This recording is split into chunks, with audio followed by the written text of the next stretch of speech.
Welcome tout le monde. Bienvenue tout le monde. Thank you for coming to this information session concerning the submitted application to amend zoning bylaw number 1303 for the property located at 4998 de Maisonneuve Boulevard. En commençant, je tiens à préciser que cette soirée d'information est une initiative facultative et volontaire organisée de la demande du conseil municipal. Ce n'est pas une consultation publique obligatoire prévue par la loi. So I just want to begin by saying that this session is a voluntary initiative requested by the council. It is not a mandatory public consultation provided for by the law. There will be another formal public consultation later in the process. Today, we simply wanted to inform you about the draft bylaw amendment that is currently being analyzed. But most importantly, we wanted to hear from you. Our goal this evening is to answer questions from residents of the areas concerned and to better understand their opinions of this project. We hope that this process will help us better guide the next steps with regard to social acceptability. Your presence here this evening is a reflection of your commitment to your neighborhood and your community. As elected officials who wish to promote citizen participation, we can only welcome this and thank you for being here tonight. This evening will begin with a short presentation from the Urban Planning Department to put the file's history and the regulatory framework into context. Then the applicants will present the project and the request to amend the zoning bylaw. Afterwards, the floor will be yours. You will be asked to ask your questions and express your comments on the project. Please wait until the end of the presentation to ask your questions and make sure your questions and comments are specific to this project. Please also note that this session is being filmed and the video will be posted on the city's YouTube channel later this week. Thank you again for attending, and I hope you enjoy the evening and find it informative. So now I will hand it over to members of the urban planning team who are here to give a short presentation. And then I think we'll also hear from the applicants, dont Madame Maude Gascon. Et est-ce que vous parlez aussi ce soir ou non? OK. OK, merci. Donc, c'est à vous. Oh, il faut mettre en... Oui. Perfect. Good evening, everyone. My name is Maude Gascon, and I'm a division head for the Urban Planning Service. I'm with my colleague, Amélie Pelletier, which is Urban Planning Consultant. So I will do my best to speak in English to you. Je pense qu'il y a beaucoup de monde ici. Pardon? Je pense que tout le monde comprend le français. Donc, si vous voulez faire en français. OK. Ça me dérange pas. Là. Je peux faire les deux si vous le souhaitez.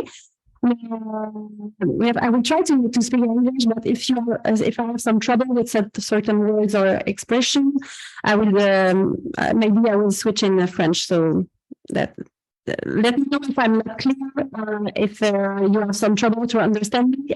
I will make sure that you understand everything. So, first of all, I want to thank you all to be here tonight, and thank you to the representative of the Château Maisonneuve to be here tonight too. And as Madame mentioned, the project you will see tonight is still under analysis and in a preliminary stage. So tonight is really a voluntary process to hear your comments and to promote social acceptability. Donc vraiment, je tiens à préciser que on est encore en phase exploratoire, le processus légal d'adoption, le processus, pour ceux qui connaissent la loi sur l'aménagement et l'urbanisme, c'est pas enclenché. Donc, c'est vraiment une rencontre pour vous informer. Là. So, before letting the representative of Château Maisonneuve speak, I will give you a brief history of the project as well as an overview of the applicable bylaws, and I will explain to you the two amendments to the zoning bylaw required for this project. Donc, une petite historique du projet. The preliminary project and the zoning amendment requests were presented to the council at the meeting of the General Committee on Council held on November 7, 2022.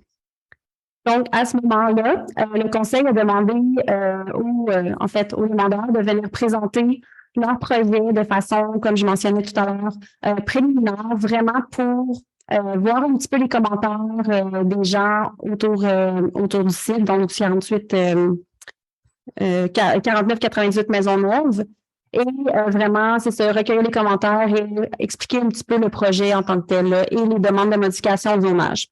Je fais une petite parenthèse ici. Je pense que vous avez, pour la plupart, tous reçu une invitation là, par la poste parce que vous étiez dans le secteur environnement. Juste préciser ce soir qu'il n'est pas question de démolition. Là. Je pense qu'il y a eu certaines rumeurs peut-être qui ont circulé.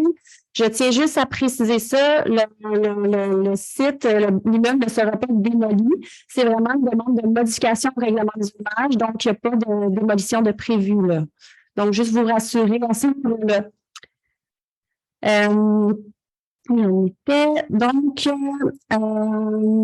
So the project is located in zone C3 2706. In this zone, the bylaw requires one parking space per dwelling unit. Donc, vraiment, une place de stationnement pour chacun des logements. C'est ça qui est prévu à la réglementation d'urbanisme dans la zone C3 2706. Pour un espace commercial, donc, ou un bureau, the bylaw requires one parking space per 500 square feet. Donc, 500 pieds carrés d'un espace de bureau du commercial, c'est vraiment un stationnement. C'est ça qui est prévu à la réglementation. Aussi, ce que je vais vous mentionner à la réglementation actuelle, ce qui est prévu dans la zone, c'est que 60% de toutes les unités de logement doivent représenter au moins, doivent comporter au moins 700. Excuse me, I will repeat in English. So also the bylaw requires that 60% of all dwelling units shall have at least 700 square feet. Donc ça, juste pour être sûr que je le dis bien, là, je vais juste relire mes notes. On veut vraiment que 60% de tous les logements qui doivent avoir une superficie d'au moins 700 pieds carrés dans l'ensemble de l'immeuble. Donc, c'est ce qui est prévu à la réglementation. Donc, les demandes ce soir, c'est vraiment, il y a 2 demandes de modification à ces dispositions réglementaires-là qui vont affecter uniquement la zone C3-2706 où se situe l'immeuble du Château Maisonneuve. Donc, the first request is to reduce the parking ratio requirement for residential units to a ratio smaller than one parking for one dwelling unit as required by the bylaw. Donc, la première demande de modification réglementaire, c'est vraiment pour réduire l'exigence du ratio de stationnement qui est prévu présentement à un logement égale un stationnement. Et the second request is to reduce the requirements for the minimum percentage of dwelling to be at least 700 square feet. Donc, de réduire l'exigence du 60% de logements qui doivent représenter 700 pieds carrés. So, that is the general picture of the bylaw and the history of the project. Donc, ça vous met un peu, ça vous met un peu la table pour le cadre réglementaire, puis les demandes de modification qui seront demandées par les demandeurs ici présents ce soir. So, thank you very much for listening. Merci beaucoup. Donc, je pense qu'on va commencer avec la présentation. Vous autres, peut-être un peu une introduction. Bonsoir. Merci beaucoup d'être là ce soir. Merci de l'intérêt. Je pense que ça va être mieux avec le micro. C'est bon, je recommence. OK. Ah, mais je voulais vous parler doucement. Mais bonsoir, merci beaucoup d'être là ce soir. Merci de l'intérêt que vous portez à notre projet. Thank you very much to be with us tonight. Thank you for the interest for the project. Mon nom est Lynn Lorrain, je suis architecte. Je suis l'architecte qui a la chance de travailler sur ce projet-là. Le projet, si vous dresse un portrait très large, consiste à transformer des espaces de bureaux en logements. C'est l'essentiel du projet. Le promoteur va vous le présenter en plus grand détail. So the essential of the project is to transform few stories that were occupied by office space into dwellings. Dans la présentation, on vous a dit que c'est moi qui allais faire la présentation, mais les clients ont très à cœur le projet. Ça fait longtemps qu'ils sont propriétaires du Château Maisonneuve. Puis c'était important pour eux de vous faire part de leur vision puis de leur projet. So I was supposed to be the one that has presented the project, but because my client is so involved in the project and into the vision, they choose to present the project to all of you themselves. So I obviously, stay available for questions. Évidemment, je suis quand même disponible pour des questions. Alors, je vous présente mes clients qui sont Rika Creco de Creco Investment et sa fille Alessia Di Giazzo. Je pense que je massacre un petit peu son nom. Alors, je vous les laisse faire la présentation. Merci beaucoup. Bon. Thank you, Maud, for your introduction, and thank you to the Planning Committee for all of your assistance on this application process. Good evening, Mayor Smith, City Council members, and everyone here tonight. Thank you for joining us. My name is Rika Creco, and I am the Vice President of Creco Investments. And joining us is Alessia Di Giazzo, the Director of Finance of Creco. We are so excited to present our plans to convert the commercial space at Château Maisonneuve to residential apartment rentals. I want to be clear. We are not promoteurs or large developers who comes in to develop, sell, rent, and leave our community. Creco is a 3-generation family business started by my father 50 years ago and to be continued by future generations. Many of you know our family. Our family has lived, studied, and worked in Westmount for over 50 years and purchased Château Maisonneuve 40 years ago. We know our building, we know our residents, we know our community like the back of our hands.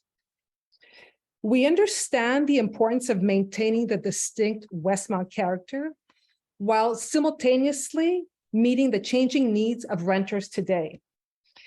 It is for that reason that we are here today to present our plans to convert the 4 floors of office space at Château Maisonneuve to residential apartment rentals.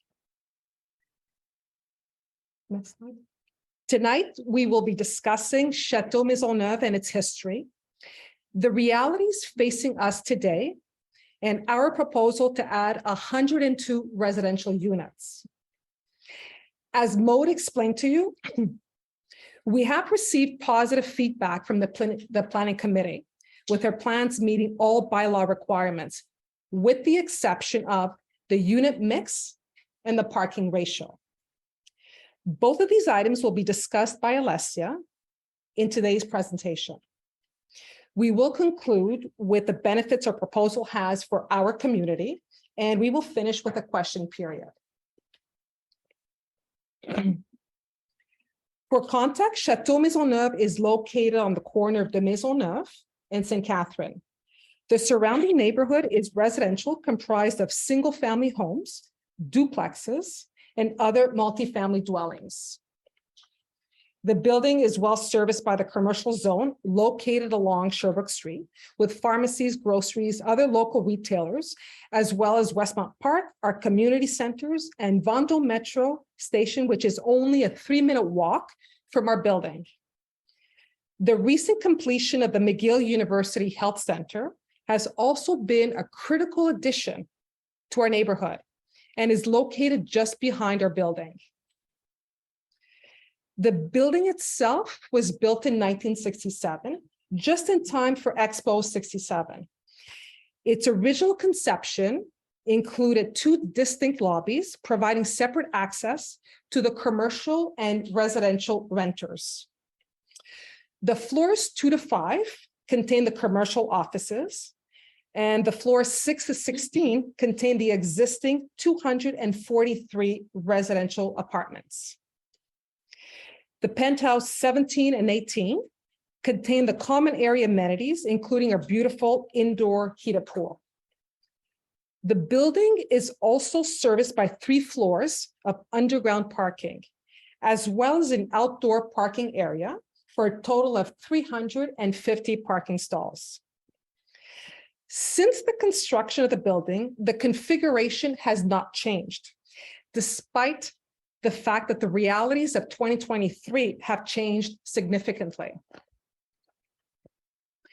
One of the biggest changes is in the declining demand for the office space. We can see that the office vacancy rate in Montreal has increased from 8% in 2018 to 15% in 2022, almost double. At our building in particular, office leasing is even more niche and specialized given the building's location outside of a traditional office node. The task of leasing became even more difficult with the introduction of hybrid and work from home accommodations due to the pandemic. For us at Château Maisonneuve, this COVID-19 reality was further aggravated by the departure during the pandemic of our largest commercial tenant totaling 50,000 square feet. You will see our actual vacancy represented by the blue line approaching 90% today. Even excluding this large departure, you can see from the yellow line that the other commercial tenants also began vacating at a rapid pace once COVID started. This departure, increasing vacancy, and work from home has forced us to really reflect on the economic viability of office space. At the same time, we are seeing the total opposite in the residential sector. Montreal and Canada-wide is experiencing a shortage of housing. This crisis has been widely reported by the media. Rising interest rates, elevated home prices, increasing immigration, and limited construction has contributed to this disequilibrium and housing crisis. At Château Maisonneuve, the residential vacancy rate has always been low. As you can see, with the exception of the pandemic period, residential vacancy has always remained at 2%, below 2%. Any vacancy below the 2% threshold indicates a strong demand for rental units. In fact, our building's residential vacancy sits at a 0.5% today. The conversion of office space to residential use is becoming more prevalent, with many notable examples in Montreal, including the conversion of the former Yellow Pages office building in Nuns Island. Closer to home, our neighbors at De Maisonneuve and Albert Street, right behind our building, are in the process of building residential units where an office building once stood. It is evident that the best solution, given the realities of today, is to convert the now vacant commercial floors of the building to residential units. Our proposal would result in the creation of 102 units. 100 would be located on floors 2 to 5, and 2 apartments in unused penthouse space. We have added units in generally the same proportion as the existing units on the residential floors above: 60 one-bedroom units, 32 two-bedroom units, and 10 three-bedroom units. This will bring the total number of residential units at the building from 243 to 345. We are committed to creating units that meet the needs of today's modern renters, with high-quality finishes and appliances, fully optimized to be functional for those who will call these apartments their home.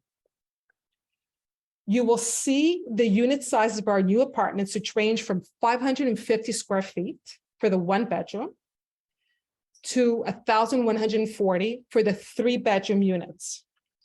They not only feature the open layouts, but are larger than the average newly constructed units found on today's market. While the need for these apartments is crystal clear, and the Urban Planning Committee is supportive of our plans, they have identified 2 areas in which our application does not meet the current bylaw requirements, which Alessi will now explain to you further. Perfect. Great. Thank you, Rika, and good evening to all. Thank you for joining us. So the first bylaw requirement that we do not meet is as relates to the unit mix, or really the unit sizes. So as Maud explained to you, the current bylaw requires that we build 60% of our units larger than 700 square feet. Now, what you'll see on the slide is that both the existing units and the proposed units are actually done in inverse proportions. So you'll see the existing units, 54% of them are actually smaller than 700 square feet. And our proposed units, 63% of those will be smaller than 700 square feet. Now, this bylaw applies to all the units in total at the building, not just the proposed units. So you'll see again with the total units, 57% smaller than 700 square feet, with the remaining 43% larger than 700 square feet. Again, in that inverse proportion to what's required. Now, we purchased the building 40 years ago with this exact configuration, and we can't change what's already been built. But with respect to what we've proposed, there's really two main reasons why we designed the unit mix contrary to what the bylaw requires. So first and most importantly is that we are subjected to working within the existing building frame. We have to use the existing draining stacks, the plumbing stacks, the electrical conduits that are there, and we have to respect all the window frames and the balconies that already exist. This isn't new construction where there's much more flexibility in determining the unit mix. We can't just go and change the building envelope or relocate a plumbing stack. We really have to work with what we've got here. And so by doing that, we're really replicating what exists above, and it gives us the most optimal division of these 4 floors below. The second reason is that we know that this proposed unit mix is what the rental market will absorb. Rika just showed you that vacancy at the building is below 2%. And what this shows us is that this unit mix is what the market absorbs, and it supports the creation of more units in this exact proportion. Our target market is really those young professionals or those young couples, many of whom are priced out of the housing market, or really those active seniors who are downsizing from their homes. Both of these groups seek high quality rental units in well-located and well-managed buildings, but they also have a limit to what they can afford. We know the younger demographic in particular is very important to the population regeneration of our Westmount neighborhood. But really, they also have a limit to what they can afford. The larger units, particularly those 3-bedroom units, while they're excellent family units, we find they're just more difficult to rent given that higher price point. A family, for example, is more likely to take that monthly rental payment and put it towards a mortgage payment where they can bring their family into a home with maybe even a backyard, rather than in an apartment building, for example.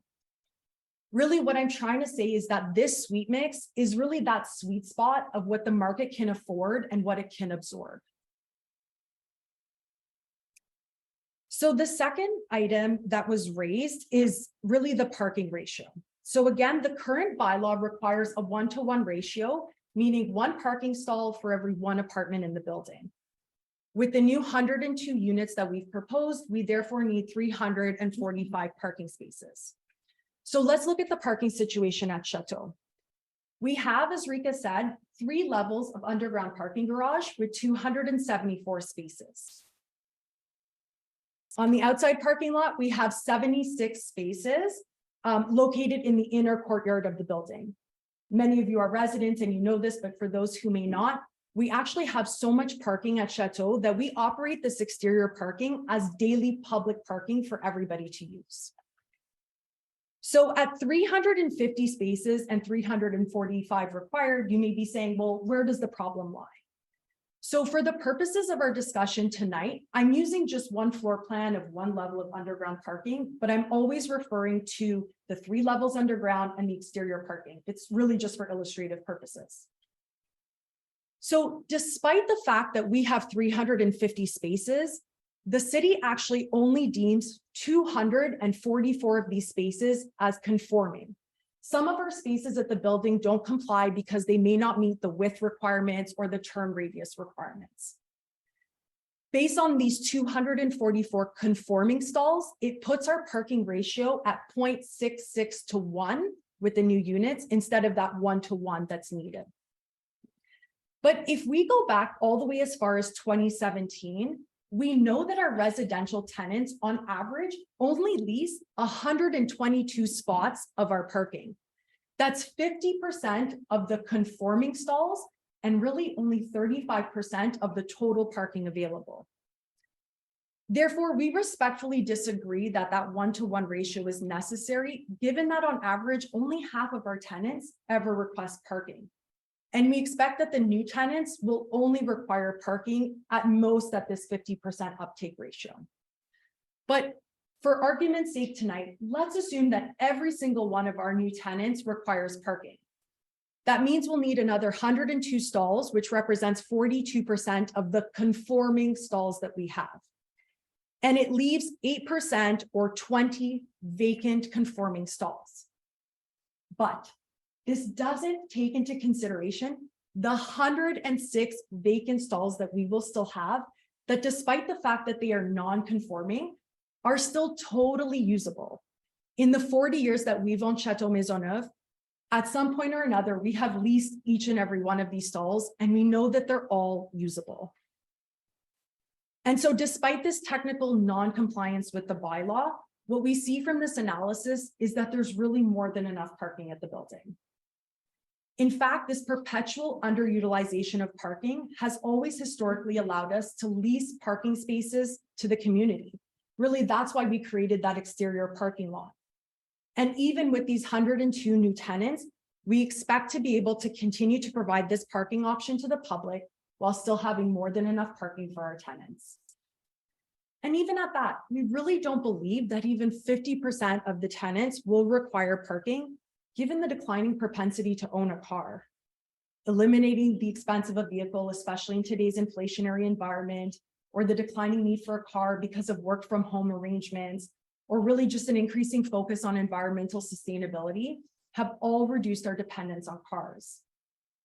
And it's really this declining shift towards sustainable transportation and away from cars, why other construction projects in Montreal are being approved with parking ratios that are substantially less onerous than this 1-to-1 ratio. We know of many examples where a 0.5-to-1 ratio has been used, and really it's for buildings that are located in close proximity to metro stations, in the same way that Château is a 3-minute walk to Vendôme. And really, we've recognized that shift towards sustainable transportation. And so as part of our submission of these plans to the city, CRICAL has already made several commitments along those lines of sustainable transportation, in part so that we can mitigate the fact that we're not meeting this parking bylaw, but really because we know that we have to meet the changing needs of our renters. So the 5 commitments are as follows. The first is communal tow and bringing it to the property. And I don't know if you've noticed, but we're really happy to announce that we actually have 2 communal tow cars at the end of our driveway as you approach York Street. So they're available to all communal tow subscribers, whether you live in the building or not. And we know just from seeing the cars moving in and out of the property that this car sharing service has been exceptionally well received. The second commitment we made was to install 6 electric vehicle chargers in our underground parking garage for the exclusive use and benefits of all residents. We've already gone so far as to select the space in the underground parking where these 6 units will be located, and we've already procured the quotes for the purchase and the installation of all 6 units. The third commitment we made was to add bike storage in the underground parking garage with enough space for 105 bikes. Again, this is for the exclusive use and benefit of our residents. And really, we do that so that we can provide a safe and secure area to store your bicycles. Lastly, we've committed to providing a 1-month Opus card and a 1-season Bixi pass for the first lease that we sign for each of the new 102 units. And really, it's to encourage our new tenants to use nearby Vendôme metro station and take advantage of the amazing bike path that we have right at our doorstep. When thinking about these commitments and our plans, we really reviewed the 2016 planning program that was issued by the City of Westmount, and it really gives the guidelines in terms of what urban planning in Westmount will look like. And one of the main points in this planning program really related to sustainable transportation. So I just want to read a quick excerpt to you. It says, thus the planning program will carry on the policies developed by Westmount many years ago to make the urban environment more compact and less dependent on automobiles. It will reflect the will of the city to provide a healthier urban environment by promoting the use of public transportation and non-motorized travel. Along these lines, not only do we believe that parking is and will continue to become less required, but like the city, we too are aimed at focusing on sustainable transportation rather than automobile parking. So I've addressed the discrepancies our plans have compared to the bylaw requirements, and I've explained why I believe our proposal is appropriate regardless. But I want to take some time to really talk about why this proposal is beneficial to all of you. So first and foremost, there is absolutely no change to the architectural character of Château Maisonneuve. There's no demolition. The building as it looks today is exactly how it will look when the commercial space is converted to residential. The second is the limitation of commercial activity at the building. It's another important facet of the planning program. And really, the planning program wants to limit the commercial activity to those designated zones, namely Sherbrooke Street and the Westmount Square Alexis Neon area. And so by converting to residential, we're better meeting that objective. Following those lines, by converting to residential, we better align the building with our residential neighbors. Once the conversion is completed, the coming and going of our commercial tenants will be eliminated, reducing all that vehicular traffic in our community and on the property. Another important point that I've talked about several times is really that population regeneration. It's an important facet of this plan again, and it's really because, as we know, the age pyramid of Westmount is really skewed towards the older segments of the population, and we really need to start attracting those young professionals, those young couples to balance out that age pyramid. So by adding this rental stock, we're attracting those young people to Westmount who, again, may otherwise not be able to afford to live here. These are the people that contribute to the fabric of our neighborhood, support many of our local businesses, and will be here contributing to our community for many years to come. Fifth, and probably top of mind for everyone here tonight, is that there will be no external construction impact. Because this is not a typical new construction, there will be minimal, if any, road closures necessary, and really there will be no noise or dust pollution because all of the construction will occur within the building. For those of you who are residents, even more specifically, that construction will occur on the 4 floors of commercial. We're using the commercial lobby, we're using the commercial elevators, and as management, we will do everything in our power to ensure that there is as little impact to you as possible once the construction is ongoing. The last benefit is really, as Rika talked about, we all know we have a housing crisis. And while it's only 102 units, we're still bringing rental stock to the market, and we're doing so quickly. The moment we get a building permit, we're committing to starting construction, and we're hoping to have these units online in 12 to 14 months, which will really help our community. We're really excited for the opportunity to modernize Château Maisonneuve and create these proposed 102 new homes. We believe that our proposal is just and that the bylaw amendments that we've requested for the unit mix and the parking ratio make sense and are justified given our context. I hope that Rika and I have provided you all tonight with the clarity needed regarding our proposal and the advantages it brings.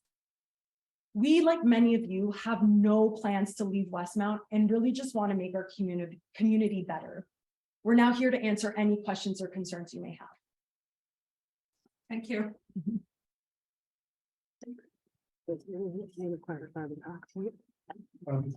Sure.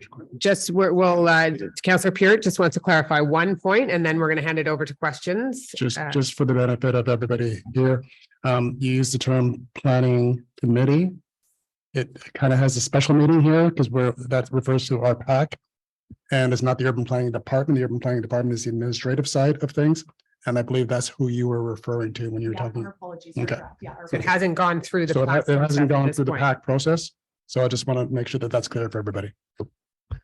All right. So thank you very much for the presentation, for all of the information, for addressing, I think, what, certainly the major point that I think many people are concerned about is impact on the neighborhood and parking. So now we will hand it out now. It's the time to hear from you. I think a lot of you came tonight unsure. I mean, as we're seeing many assets of this for the first time tonight. So if you have a question, come to the microphone. This way, the meeting is recorded and people are watching online. So if you have to speak into the microphone so it can be recorded properly, just state your name and your address and your question. or your comment.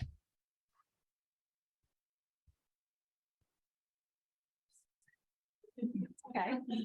Dorothy Lipivanko. I live right across the street. I'm at the house next to the Parquet. Thank you for an excellent presentation. Appreciate it. Came as a bit of a surprise because I was under the impression only one floor was going to be converted, not all of them.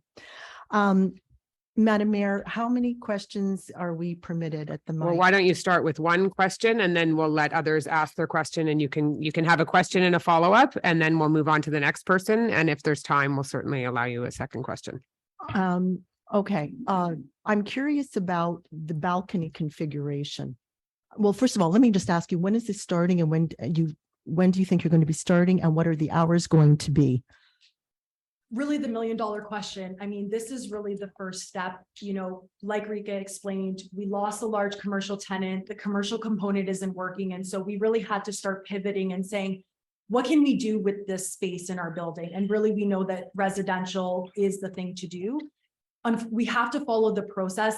We have these bylaw amendment requests that we talked about. And so really it's subject to going through the regulatory process in order to get approval. So we're nowhere near at this point being able to determine when we're going to start.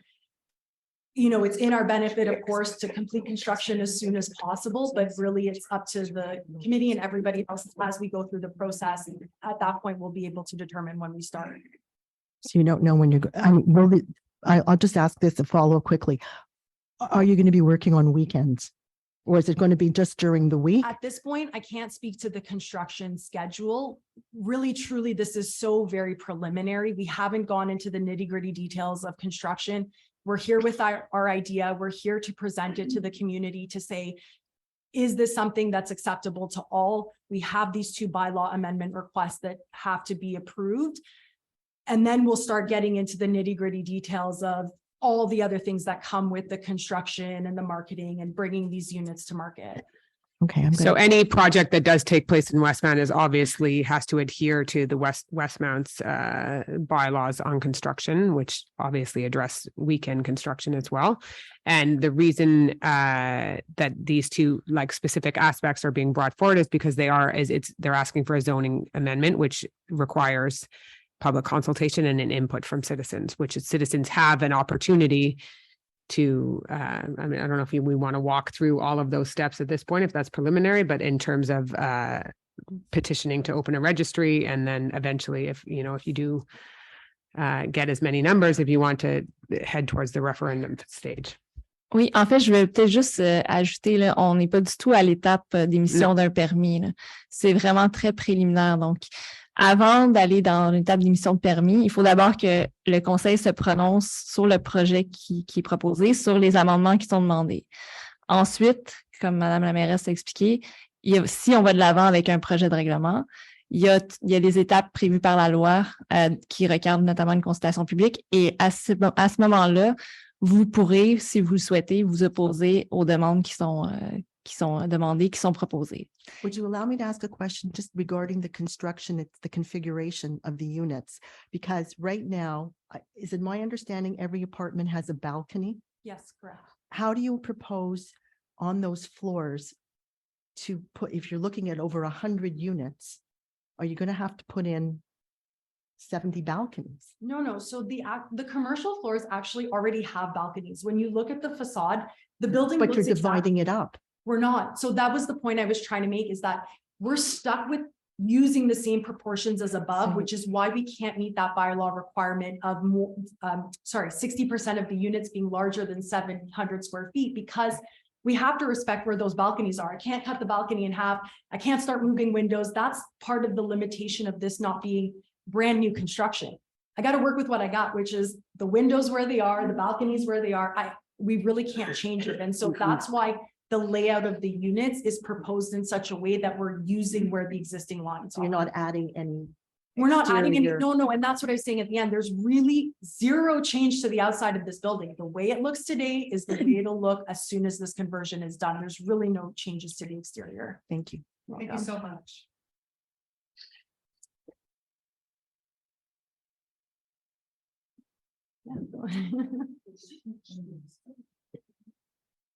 My name is Mark Felger. I live on York. That was an excellent presentation. Thank you.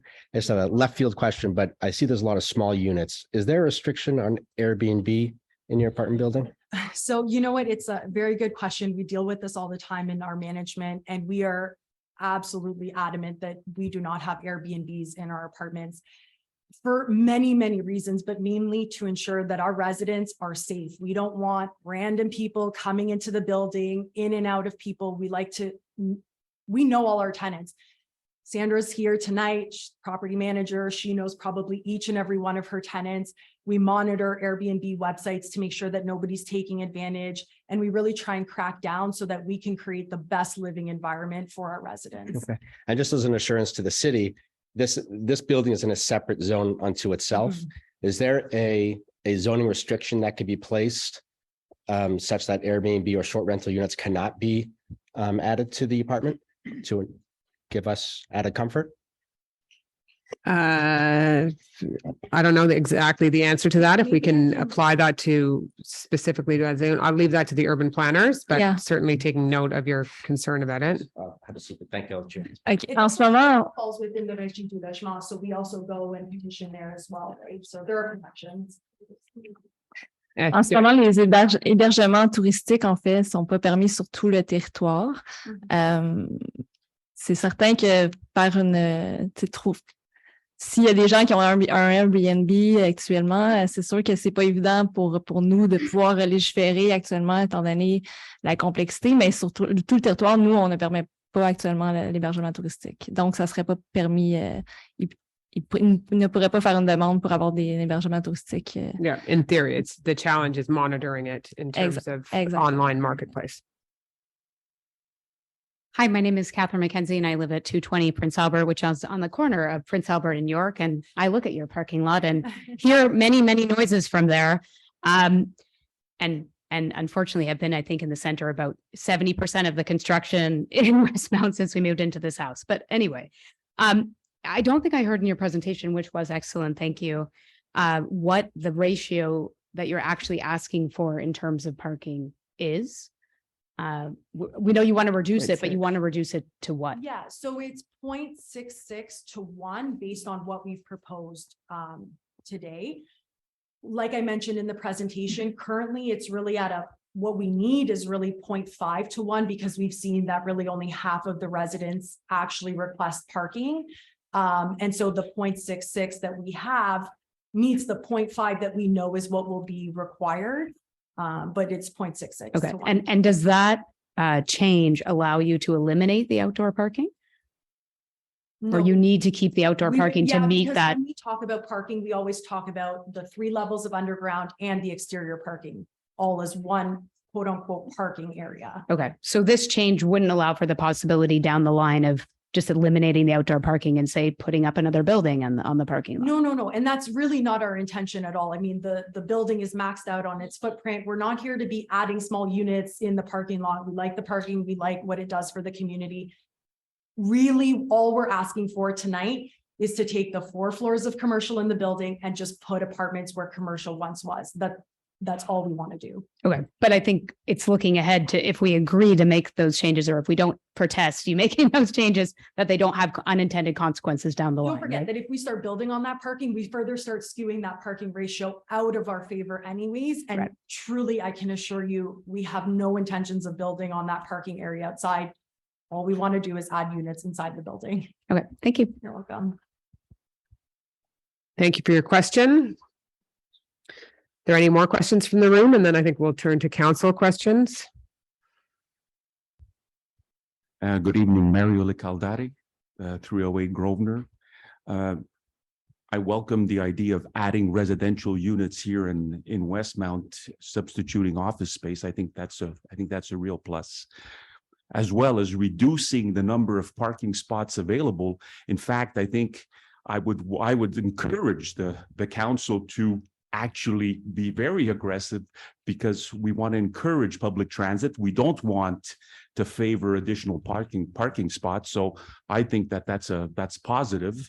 I would also recommend, if possible, that what's available does not become a commercial activity. We don't want a residential building to be, public underground parking. So maybe in your thinking process, as you accommodate maybe the promoter here, that we don't make what's available now a commercial activity, because that in fact increases traffic in and out of the building, not to the benefit of the tenants, but to the benefit of the people around. And with the as we see buildings going on around that, namely the residence that's being built there, you're going to probably see a demand for parking. So I would suggest that whatever is in the building is for the benefit of the residents.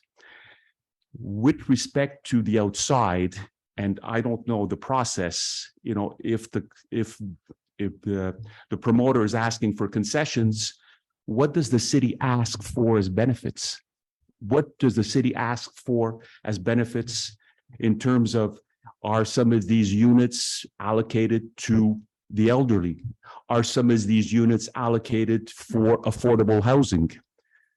As an example, on the exterior, I would also suggest that maybe you said that you were going to provide for electric parking, or you're going to have charging stations inside for the sole benefit of your tenants. Well, why not include some charging stations outside for the benefit of the community as a plus?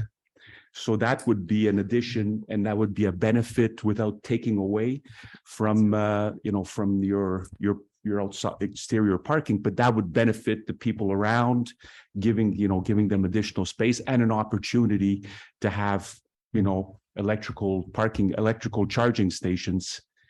So these are a couple of suggestions. I'm really reflecting these here so much to the council as maybe a benefit which will accrue to everybody in and around the area. So that would it's be a great suggestion. I mean, I'm a huge promoter of electric vehicles and electric vehicle charging. And so, yeah, for us, it's an important facet of meeting the changing needs of the people in our community and our renters. I understand. Now, we're here in Westmount, I hear 700 square feet and, my jaw drops and I say, well, who lives in a 700 square foot? And I understand that you're saying a lot of young people, because promoters, they need to reach price points, they need to achieve, so that they can sell at a certain rate. Do we actually need to have units that are substantially below 700 square feet? Can we not give those tenants something a little bit more livable? I just wanted to clarify, and I was very clear from the very beginning that Crecal is not a promoteur or a large developer. We've owned the building for over 40 years. It's a family-run business. So I just wanted to make that clear. No, I respect that, and I hear it, and it was very clear in your comments that we're not dealing, but the reality is at the end, you're going to end up with a huge number of units which are below 700 square feet, and that will be the permanent long-term reality. So I'm just suggesting, does the council or does the city need to be as accommodating on the size? I know the sacrifice is that there's fewer units, but in terms of tenants and being able to live in a reasonably sized, 2 people, 700 square feet doesn't sound as overly generous once the walls do close in quickly, as far as I'm concerned. So just a suggestion here. Okay, all very good points to raise and are certainly noted. Thank you. In the discussion. Are there any other questions? Steve Coburn, Irma Alvarez, 41 York. We have lost our 2 parking spots due to 48, the approval of 4898. And we can attest that there is not enough parking on the streets for the tenants of the area. I think is the mic on, Steve? Okay, repeat. I'm Steve Coburn from 41 York. My wife Irma Alvarez. We have lost our 2 spots due to the development of 4898. So we are now parking on the street. We can attest that there is not enough parking on the street for the tenants currently. We would like to understand what the forecasts are for what the traffic would be. 100 units, even if those folks have parking, if 10% of them have visitors, that's 10 more cars. If 20% of them have visitors, that's 20 more cars on the street. We already use your parking, outdoor parking, quite often during the year because there is not enough parking on the street. I cannot see how, especially in the short term, when your parking lot is full with construction folks, so there's often not enough room in the parking lot right now due to two major projects. I do not see how in the short term or the long term, how this will not increase the amount of parking on the street and therefore reduce the ability of the actual residents of York and Prince Albert to find parking on the street for their vehicles. Okay, so I'm going to address hopefully all of the points of your question, but really we have more than enough parking, and maybe I'll go back to the slide. You know, we're talking about all this parking ratio, but at the building, we have an excess amount of parking. We've always typically leased parking to members of the community because we have so much parking. And even if we add these 100 new units and each and every one of these people need parking, again, we're going back to the fact that we have more than enough parking. I showed on the diagram that there's 106 extra spots that, while they're not conforming, still count. And while I recognize that it's been a little difficult because you've lost spots, and in the short term, we do have maybe a shortage of public parking because of the construction projects, those projects will eventually wrap up and we won't have that demand. At Château, we have the ability to offer this parking to the public, which we do. And as you said, you've taken advantage of it. And like I mentioned, we have no plans to removing the service to the community. We will continue to operate that parking lot. We will continue to accommodate all of our residents in the underground parking garage. And like I mentioned, there's a shift away from automobiles. The younger generation, we can't afford to have it all. And a lot of us are really starting to think about sustainable transportation and really taking the metro and taking, you know, the communal tow, the car sharing services. We're all shifting away from cars. And so it's my view, correct or incorrect, that in the long term, I don't even know what we're going to do with all this parking because we just won't have the cars to fill it. Well, I can see in the short term there is no parking, but let me also posit that all of these folks will qualify for a Westmount permit. They will have the ability to park on the street for 2 hours if they don't want to park in their spots. They will have visitors who will have the ability to park for 2 hours. 100 units can, you know, even as I said, 10%, 20% of them have visitors. That is 10 or 20 extra cars on the street. If they want to park on the street, well, for 2 hours instead of going into the underground lot, again, that's more cars in the street. Those that will make a very difficult parking situation now for the current residents, close to impossible. I just want to make maybe one more addition, is that really we're replacing commercial tenants, commercial users, commercial visitors with residential. So it's not that we had no parking users and we're putting in 100 parking users. We did have parking users. Our commercial tenants took up parking. Their daily visitors, whether it was their clients or their patients, were also taking up parking. So it's not that we're saying nothing existed here before and we're shoving 100 apartments in. There was use here before. We had our commercial tenants who were taking up parking. We had their visitors, like I said. So we don't have nothing and we're putting something. We're just skewing the use. It's not that we're putting something brand new and overloading the system. And what are your projections for the current use of parking by your residential, by your commercial folks versus the future street parking of folks of the 100 units that will be? Well, I mean, I can't really make any projections, right? I mean, in our opinion, we think that, you know, we have a 50% uptake ratio now. I mean, when we look as far back as 2017, we can show you all the data. We already see that decline in the usage. We were at an average of, I think, 141 to 138 in 2017 per month on average. And then when we look as far as, you know, last year or even today, I think we're at 118 of our tenants that have parking today. So we already see that trend from 2017 to today of the declining need for parking. And a lot of that in this last year, of course, is that we're losing a lot of those commercial tenants and a lot of that daily use from their visitors is not happening anymore, but we already see that trend going in that direction. Well, I would just ask the council to consider that there is already not enough parking for the existing owners of York and Prince Albert, and that any additional parking requirements on the street would exacerbate this situation. I believe when this is publicized to folks on York and Prince Albert, this will become a considerable issue. Okay, we certainly have heard your concerns on parking there, and this is certainly not the first time that a developer or people have brought up the ratio of parking as something that we need to address as a city.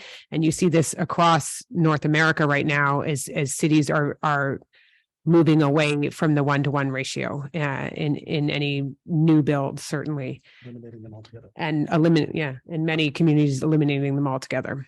So this is not what they're asking for is not I guess I'm not surprised is how I would put it. I'm not concerned about the 1-to-1. I'm concerned about the effect. I understand the 1-to-1. I fully understand that point. What I'm pointing out is that this will inevitably lead to more parking on the street, even if it's for 2 hours with Westmount permits or just visitors. This will inevitably lead to more parking on the street, independent of your approval of the 1-to-1 to 0.66 to 1 or 0.6 to 1. I fully understand that, but there is a secondary effect here that is, I think, needs to be considered. Okay, thank you. Give you some more comfort on that. We've been asked in the past to write letters for tenants to, confirm that there's not enough parking at the building so that tenants may get one of these parking passes. And we are adamant that we do not issue these letters because there is more than enough parking in the building. So maybe if it gives you just Nor more do we comfort, hand them out. we are not in any way giving out letters to confirm that there's not enough parking. So we're trying to reduce how many of our tenants actually take advantage and start parking on the street because we have space for them in our building. And I can assure you, those parking stickers are very regulated and we do not make it easy to give them out. Certainly a red sticker, you have to prove that you have no parking. You have to prove that you are a resident and that there's no parking. So a lot of people will ask, well, I don't really want to park in my garage. Well, too bad, you have a garage. And so it's they are not handed out easily. You do not get more, that you pay for more for your second one. We've increased the rate on that as well. And you don't get 2 green ones for the household either. So it's we certainly, and we can manage it. We are always looking at trying to find different ways of parking, whether it's increasing resident only where you need a permit to park in that zone. We've done it with certain areas around the WRC when that was being built. We put in a blue zone. So if this is something that we need to look at again, we have looked at it in the past in Victoria Village. We're certainly willing to look at that. Are there any other questions from anyone who hasn't asked a question yet that would like to ask one? That's why I wait.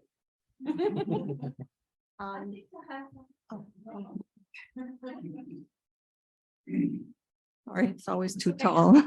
Thank you for your presentation. I appreciate, I understand that Can you you just would like start your name for the recording? Sorry. Thank you. Christiane Loisel. I live on 222 Prince Albert, right behind you. I understand you want to modernize the bottom of the building and make use of it and modernize this. My question is, would it be nice to, do you have any plans for the parking lot itself? Because every new parking lot being built today, I think there's also an issue of îlot de chaleur. Right. And you cannot build just a slab without any trees or any greenery. So I was wondering if there any consideration in your modernization plan for, because it's quite hot. It is an îlot de chaleur back there. So I was wondering if there's a way, or if it would be kind of nice to have a little more greenery back there You know as what? well. It's a great suggestion. And again, it's great to have everybody here tonight to get those different perspectives. And for us, adding greenery is a very simple solution that we can do.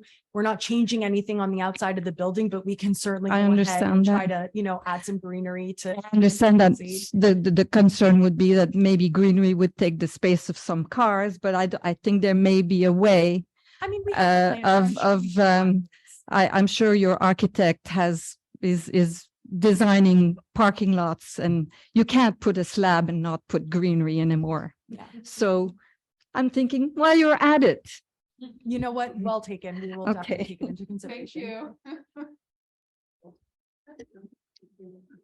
Great presentation. Sophie Robitaille, 4721 de Maisonneuve West. My mother lives in the building. So I'm wondering, great presentation. And I think adding density is always positive for a city and it's positive for Westmount. As long as it does, I think the comments about amenities and giving back to the neighborhood in concrete ways is a very good comment. But also on the inside of the building, I know that some of the amenities have sort of declined over the years because of fires or other issues that you guys have had. What are you planning on doing with this significant increase in density? What are you planning on doing inside the building to, alleviate the tenant services that you provide, given that you're increasing about a quarter? Yeah, no, and it's a really good question. So at this point, like I mentioned earlier, we're still so much at the very preliminary parts of this plan that we haven't really gone into the details of what the amenity package will look like and what other improvements we're going to make to the building. Our scope has been a little bit more narrow right at the start, because if we don't get the approval to build these 100 units, then it's almost going back to the drawing board and trying to figure out if we go back to commercial or, we have to understand what's economically viable for us, really. So our scope is really limited in terms of just, let's see what we can put in these 4 floors of commercial, and let's see if it's something that is amenable to all. Once we pass this hurdle, that's when we get to start thinking about like the really fun stuff. So we started small with the commitments in terms of sustainable transportation, but then we get to look at the amenities, adding maybe some greenery and things like that. It's just the second step, unfortunately. But it might be an increase in density, but slightly less. I think that you guys are very ambitious with your number of units. And if you think about the amenities that need to be provided for such a density of people, I think when you guys are considering the proposal, it might be to think about what those tenants also need on the inside. Yeah. Yeah.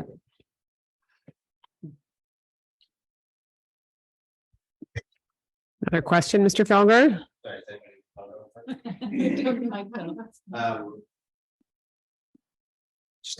Just a follow-up question on the parking, because I actually am sympathetic to some of the concerns, is would there be the opportunity, since you seem to have an excess of parking, to provide for guest parking on the above lot, so that it can alleviate some of the pressure that might come onto the street? Well, I mean, anybody can use the outside parking lot, right? It's paid, right? It's paid parking. So as opposed to using the free parking on the street, if they were to have free parking on the above ground lot for 2 hours or 3 hours as a guest, that might alleviate some of the concerns we have as residents, some of the traffic that might come on the street. Yeah, it's again, really good point, and it's exactly why we're engaging in this collaborative process, is really to get these ideas, to see what the concerns are and to see how we can best meet them. So yeah, it's a great point. Yeah, thank you. Thank you. And it's just a follow-up again to the parking issue, because there's a bit of a fallacy in some of the numbers you're presenting, because your parking is paid, right? Like people in your building have to pay to have a parking space, right? Right. Right. Yes. So, and the cost of that is more than having a parking street permit. And presumably for some, a lot of your presentation was about the fact that people can't afford things, and maybe they could afford to live in your building, but not pay, how much is it a month for a parking spot in It's your? 125 a month. Right. So it's a considerable, and way more than a permit, which I think is $60 a year, $100 a year. 250 for a 250. red Okay, sticker, but and then more for your second car. The reason 50% of your parking is used isn't necessarily because people are using less cars. It can't just be the cost, could be the entire explanation, and because they can just park on the street for free in the area, right? Yeah, I They- mean, we really do know our residents and we really do know that those people who do have cars are using our underground parking. They're not going out onto the street. We can name each and every person in every apartment and we know generally that if they have a car, it's downstairs in the parking. It's Right. not on the street. But I mean, I don't think that concern is illegitimate because it doesn't mean that everyone who's going to move into this building, the young people, et cetera, who you plan on having are going to be able to afford also to pay for a parking space or to make that choice. I think it's also just a fundamental idea of, do we think that cars are really the future? And I think that, the city of Westmount in their planning program has identified sustainable transportation as a big point. And so along those lines, it's either we shift away from automobiles or we shift towards it. And I'm not sure that shifting towards it is great for, our environmental sustainability. Right, but you can't force people not to have a car. So, and maybe just another suggestion, because you mentioned the Bixby station, which is on the corner of right now Victoria and Château Maisonneuve, is very highly used. There's only like eight bikes in that. So if you're going to add 102 people and you're encouraging to use the Bixby, I would strongly encourage you to petition Bixby to add a station in front of your building, because we're always petitioning Bixby to add more. We have the highest usership. The Green Avenue one has the highest numbers in the entire network. The ones at Victoria, if you're not there by 8 a.m., you don't get a bike. Right. So we are continually asking the agglomeration for more Bixby bikes. Great. Thank you. Okay. Yeah, sure. My name is Liz McCallum. I live on St. Catherine Street, and you currently have commercial tenants on the ground floor. And how would that work with your new format? Would you have amenity spaces on the ground floor for tenants? Would you have a dépanneur? How would that work on the ground floor? Yeah, so it's we're really talking about the 4 floors. So there's a couple small spaces on the ground floor. Those will actually remain as commercial. They're not really viable in terms of becoming apartments. And so, the small clinics will remain in there as they are now. We're not really touching the commercial tenants on the ground floor. Okay. Yeah, Okay. no dépanneur, no like real true like retail use. They're gonna stay as is. Yeah, and some of it is really to relocate the last, doctor, whoever was in the 4 floors. They're gonna go down there if they so choose, and then they'll stay in those spots, and it'll remain as office. Great, thanks. Whoops, sorry. Thank you. I think we have some. Question, last one, sorry. May I? Yeah. Thank you. Before we move to council. Electric charging stations for the tenants in the building, terrific idea. But I don't think residents of York Street would welcome the kind of traffic, and I don't mean automobile traffic as much as, do we want to make York Street a magnet for a charging station that people can come from hither and yon to use it at all hours of the day and night? You have to understand York Street's residential character has radically changed. I've lived there almost 23 years. And I can tell you it's not what it was and will never be again. And the last thing I think we need are people coming at all hours of the day and night to charge their cars. Once word gets out that, hey, there's a charging station at the building. No, so maybe to just calm your concerns is really, it's for the exclusive use of our tenants. This gentleman mentioned, giving back to the community in terms of having an electric charging station for other people on the outside. That's the last thing York Street needs at this point. It's a great idea for your tenants, but more people moving through that street at all hours of the day and night. I don't want to get into it now. It's not the appropriate time or place, but please, I would strongly urge you not to do that. Thanks. Well noted. Well noted. Thank you. Okay, thank you very much. Thank you all for your feedback. As is often the case, a lot of it comes down to parking and some of the changes that are happening. But as I noted before, we are seeing a shift in this, and this is an area that is very well served by public transportation. And what you are proposing is in terms of ratios is in line with some of the other bigger developments and buildings that are happening. I think some councillors have some questions. I would also note, I mean, this is jumping ahead further down the line. Like, if you were ever to do this, we've had a lot of feedback from some buildings in the area. I won't name which ones. They're not your buildings, where It's a largely seniors population, and they're doing heavy construction throughout the building. But not all in the same area. So it's sort of dispersed throughout the building, and it's become unlivable for the people that are living in the building. So I know that we have very strict construction guidelines, and I can assure you we would be, if and when there were ever to be a permit release on that, we would be enforcing them very strictly in terms of, and the impact to the people that currently live in the building is also very important. So I think Councillor Bostock had a question. So Councillor Bostock, I'm the councillor for the district, so the area. And first of all, I want to thank everybody who's here tonight. It's really important for you to listen to what's happening so that you're getting the information firsthand and able to ask your questions. And this is the first of probably many conversations regarding this. So thank you for being here. You know, because you're the owner of a building, that neighborhood, in that section of the neighborhood, there has been construction going on forever. And so I feel for everybody in the direct, who's directly impacted. So the fact that the outside of the building isn't being affected means that there's going to be less noise, less dust, less disruption to the residents in the houses in the area. There will be more disruption to those living in the building. But one of the things that's, I think, essential, as you can see, this is a very engaged group of residents.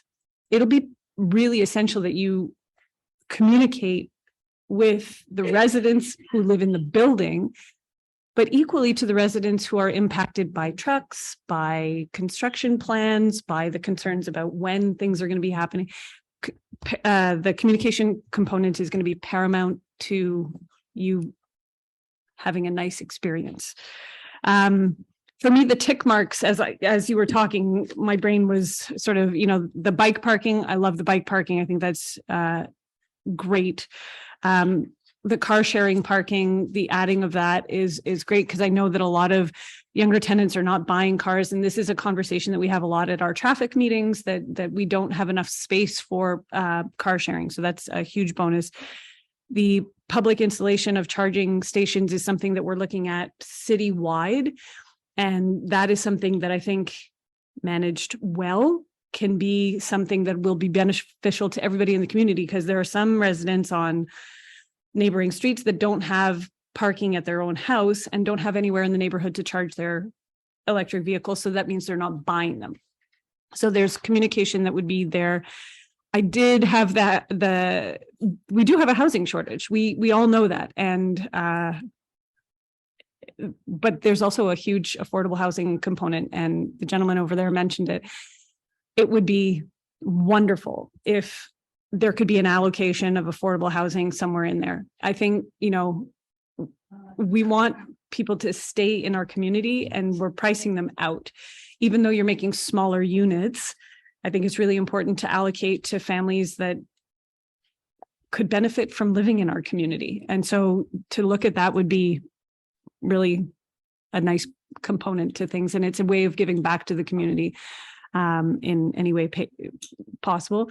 And visitor parking, for the concern on the parking on the street, making parking available underground for visitors alleviates people parking on the street. And so a communication around that might be very beneficial. Absolutely. I maybe just want to add, especially to your first point about construction. One of the really nice things about doing this is what I call, it's like the one and done. So it's currently commercial space right now. And when we were operating it as commercial, when a commercial tenant vacates, we have to rejig the walls, do pretty substantial construction to prepare the space for a new commercial tenant. The beauty in this proposal is that it's really no more intensive construction than if we were preparing it for another commercial user, except it's one and done. We're going to build these units, and then there's really none of that construction as we have churn of commercial. We're doing it now, we're going to do it once, and then they're apartments for the foreseeable future. I mean, we love operating apartments. It's easier, it's better for us to manage, especially given the rest of the building is residential. So I truly get it. I see all the construction, and I, would hate to have to live in that environment too, but we're one and done with this proposal, which is really nice. Thank you. Questions down here? Councillor Peart? I have a few.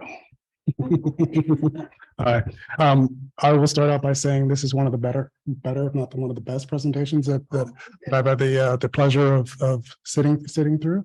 It was complete. It was simple. Your visuals were excellent, and I came away knowing a lot more than when I started. One of the, I mean, your 50% utilization was the parking. I'm going to talk a lot about parking because parking seems to be the topic du jour. But the thing I was most surprised about was the 50% utilization, which means that you've got a lot of parking in the basement that sits unused, whether or not it's conforming, but it's still usable. So a couple of questions to that. Do you bundle your parking with your rent, or is parking always a la carte? It's as tenants need it. So yeah, we have some tenants who even come back and say, oh, well, I bought a summer car. Can I have, a second spot for my sports car or whatever? And we just do it separate to the actual. So yeah. Excellent. That's preferred. And do you rent any of your indoor spaces to non-residents? Yeah, we do. You do. And so non-residents could be anybody in They can come to the office and they can sign a parking lease with us and they have access to the underground parking. We've seen that number come down substantially, and I don't know if that's just because of maybe work from home or less requirement for parking, but we have seen that number of external renters decline a little bit when we looked at the data, but we definitely do offer it. They can come to our office and sign a parking lease and have access to the underground parking. Excellent. So, I mean, that would relieve some of the parking pressure in the neighborhood if and when somebody nearby wanted to find a spot inside. I had seen an earlier version of your plans and it seemed to have smaller units. Is that correct? So we've made some adjustments to the sizes. And so really we've ensured that now the smallest unit that we're building is at least 550 square feet, which meets one of the bylaw requirements that previously we were not meeting. Okay. And so we kind of rejig the lines in certain ways that we're not affecting really, again, those plumbing stacks and the drainage and the windows and things like that. So we've really done our best to skew as best as we can to give the best apartments. I don't know if you noticed, but we did actually add 1 3-bedroom instead, so that we have actually 1 more 3-bedroom that exists in the current suite mix. So that's been really helpful. But yeah, we did amend the plans from what we first saw. Yeah. I very much appreciated some of the comments in the room. I thought the questions were excellent. But I find that they really help us in our decision making, and I think they will help you certainly in your as your project proceeds.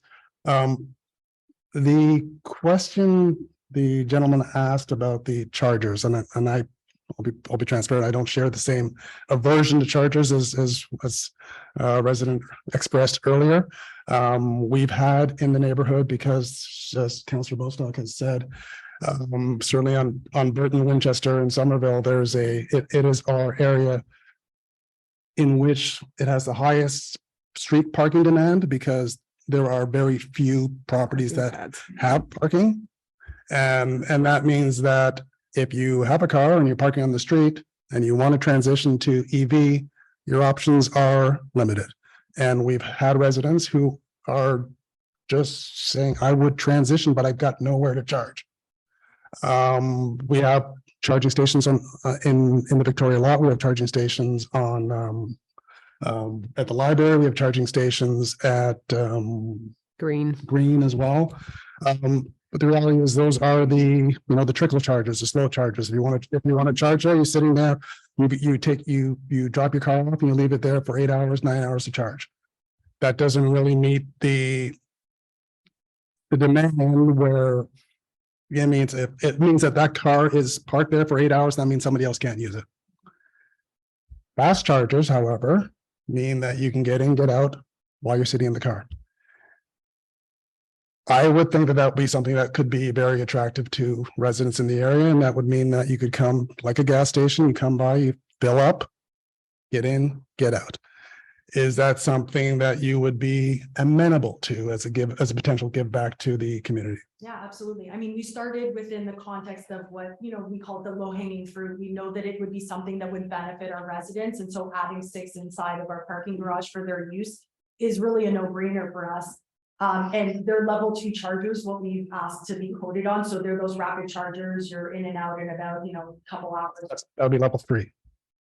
Yeah, sorry. So level 2 is a little bit longer than that. Yep. I'd like to think it was shorter, but yeah, so we're definitely amenable to putting some in the exterior parking lot. The government grants are, really good and really helpful for us to be able to.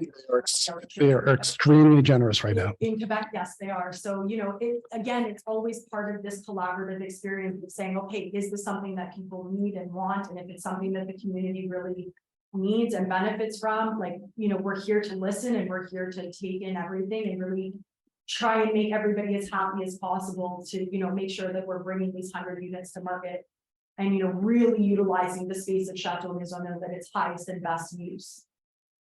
Great, good answer. I think that's about it. We're talking about parking. I get it. It's hard. It's always a challenge. But sometimes it's underpriced. And if there's less parking, then we start to make different decisions. And we're facing as you mentioned, a housing challenge. And if we have fewer parking spots, it might mean we can have more residents. And so sometimes you're making that choice between housing for a vehicle or housing for a person. And if it comes down to that, I'm often going to side on the person side. So thank you for that. Yeah, and this would very much be considered in a TOD zone, right? A transit oriented development. You are 3 minutes away from arguably the best transit location in the city. Yeah. You've got train, bus, and rail. Yeah. And metro. Yeah, so it's very well served by public transit. So do we have any, est-ce qu'on a d'autres questions de? En ligne? Non, je pense qu'on n'a pas des questions en ligne. No, c'est en direct. Donc, if you have anything else you want to add, No, thank you for the opportunity. Honestly, thank you all for coming out tonight and giving us your feedback and your collaboration. We're here to answer any questions. Pass by the office if you have any questions. Send us an email. We're here to engage with the community and really hopefully bring these homes to market. Really is, what our end goal is. So thank you. okay. So thank you for coming. Just so we're clear on what the next steps are. This was obviously very preliminary part of it to share with the community of what was going on. The next step will be to confirm council's orientation, whether it's favorable or not, regarding the request for a zoning bylaw amendment. If council's orientation is favorable, we will proceed with the drafting of a bylaw amendment, which will then be submitted to council for approval. The draft bylaw will be presented at a public consultation later in the legal adoption process, at which time you will be notified. That's all public. It's on our website. It'll be put in the newspaper. So there are many steps in this where citizens can be engaged, but it's very important. As you know, we're very accessible. We're easy to get. I think most people in this room probably have all of our email addresses. So share your concerns with us, share your ideas, your feedback. But I echo what Councillor Peart had said. I think the presentation was very, very thorough and very helpful to understand the current market as well. And obviously things have changed dramatically in the past couple of years. So thank you very much. Thanks to everyone for coming. Good night.